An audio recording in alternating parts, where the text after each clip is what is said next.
আসসালামু আলাইকুম রহমতুল্লাহ।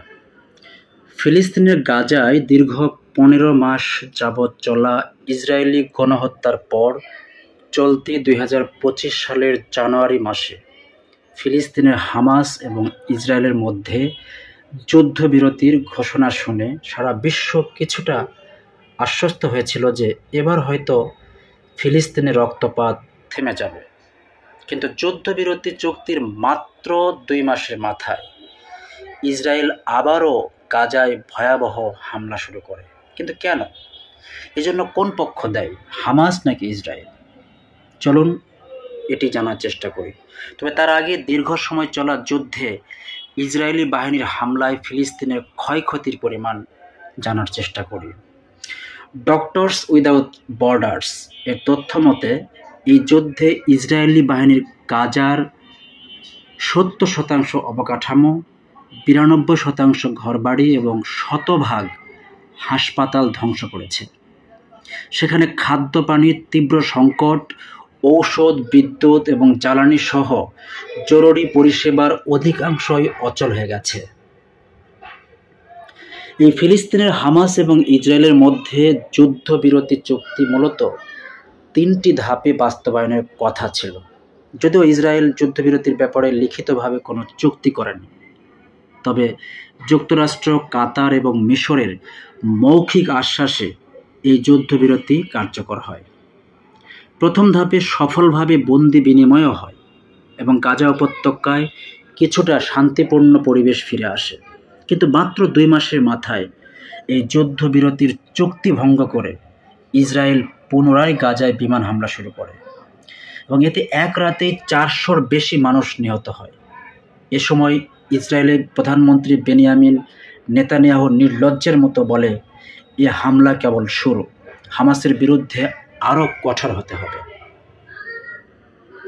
যুদ্ধবিরতির দ্বিতীয় ধাপে সকল বন্দির মুক্তি, গাজা থেকে সকল ইসরায়েলি সেনা প্রত্যাহার এবং যুদ্ধের স্থায়ী সমাপ্তির বিষয়ে আলোচনার কথা ছিল। কিন্তু তার আগেই ইসরায়েল পুনরায় হামলা চালায়।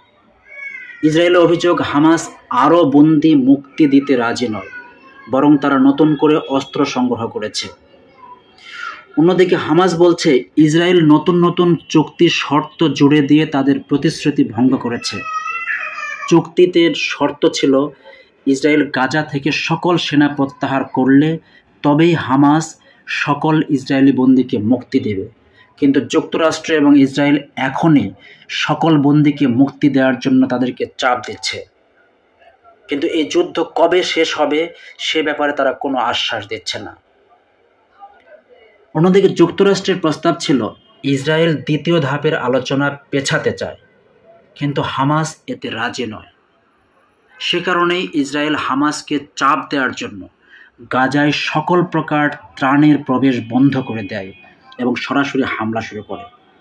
হামাসের কাছে ইসরায়েলি বন্দী আটক থাকা অবস্থায় ইসরায়েল যেখানে গাজার ৯২% ধ্বংস করে দিয়েছে, সেখানে হামাস ইসরায়েলি সকল বন্দীকে মুক্তি দিলে গাজায় ইসরায়েলি আগ্রাসন কেমন হবে তা সহজেই অনুমান করা যায়। ইসরায়েল বলছে আলোচনা হবে আগুনের মধ্যে, অর্থাৎ তারা বোঝাতে চেয়েছে তারা একদিকে গাজায় হামলা চালাবে, অন্যদিকে আলোচনাও চালিয়ে যাবে।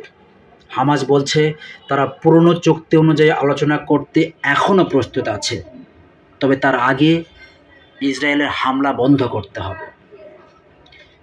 আসল কারণ হলো ইসরায়েলের প্রধানমন্ত্রী নেতানিয়াহু তার ব্যক্তিগত স্বার্থ হাসিলের জন্যই মূলত গাজায় যুদ্ধ এতটা প্রলম্বিত করেছে এবং যুদ্ধ বিরতি চুক্তি ভঙ্গ করে নতুন করে হত্যাযজ্ঞ, ধ্বংসযজ্ঞ শুরু করেছে। ইসরায়েলে ব্যাপক রাজনৈতিক সংকট রয়েছে, নেতানিয়াহুর বিরুদ্ধে দুর্নীতির নানা অভিযোগও রয়েছে। এই ইসরায়েলে মূলত 7টি কট্টর ডানপন্থী দলের জোট বর্তমানে ক্ষমতায় রয়েছে, যার নেতৃত্বে রয়েছে লিকুদ পার্টির নেতা এই প্রধানমন্ত্রী নেতানিয়াহু। এই জোট সরকারের ডানপন্থী দলগুলো হামাসের সাথে যুদ্ধবিরতি চুক্তির ঘোর বিরোধী। ক্ষমতাসীন সরকারের এই জোট ভেঙে গেলে ইসরায়েলের নতুন করে নির্বাচন দিতে হবে। নেতানিয়াহুর জনপ্রিয়তা এমনিতেই তলানির মধ্যে রয়েছে, তাই নতুন করে নির্বাচন হলে নেতানিয়াহুর ক্ষমতায় আসার সম্ভাবনা খুবই কম। সে কারণে রাজনৈতিক চাপ মোকাবেলা এবং জোটের শরিকদেরকে খুশি রাখতে মূলত নেতানিয়াহু নতুন করে যুদ্ধ শুরু করেছে। যুক্তরাষ্ট্রের মধ্যস্থতায় যুদ্ধবিরতির এই পুরো বিষয়টি ছিল মূলত সাজানো একটি নাটক। যুক্তরাষ্ট্র আগে থেকে জানত যে ইসরায়েল আবার যুদ্ধ শুরু করবে, কারণ হোয়াইট হাউসের প্রেস সেক্রেটারি বলেছে ইসরায়েল যুক্তরাষ্ট্রের সাথে আলোচনা করেই যুদ্ধের সিদ্ধান্ত নিয়েছে। কিন্তু জাতিসংঘের নিরাপত্তা পরিষদে এই যুক্তরাষ্ট্র বলেছে হামলার জন্য হামাসই দায়ী। যুক্তরাষ্ট্র ইসরায়েলের পাশে রয়েছে।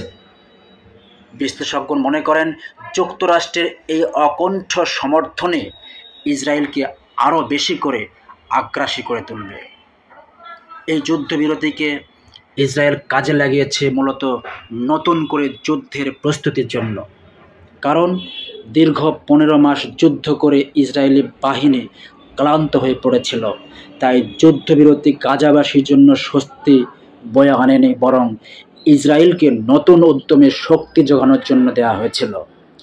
এই সময় ইসরায়েলের যুদ্ধ বিমানগুলোকে মেরামত করা হয়েছে। যুক্তরাষ্ট্র থেকে উচ্চ ক্ষমতা সম্পন্ন বিমান এবং রকেট সরবরাহ করা হয়েছে। ইসরায়েল বিপুল পরিমাণ অস্ত্র আমদানি এবং মজুত করেছে। শুধু এবারই নয়, এর আগে যতবার যুদ্ধবিরতি চুক্তি হয়েছে ইসরায়েল সে চুক্তি ভঙ্গ করেছে। ইসরায়েল আর যুক্তরাষ্ট্র বিশ্ববাসীকে দেখাচ্ছে যে কিভাবে মিথ্যা তথ্য আর মিডিয়ার মাধ্যমে একটি নির্মম হত্যাযজ্ঞকে আত্মরক্ষার লড়াই বলে চালিয়ে দেওয়া যায়। জালিমকে নির্দোষ এবং মাজলুমকে অপরাধী হিসাবে সাব্যস্ত করা যায়।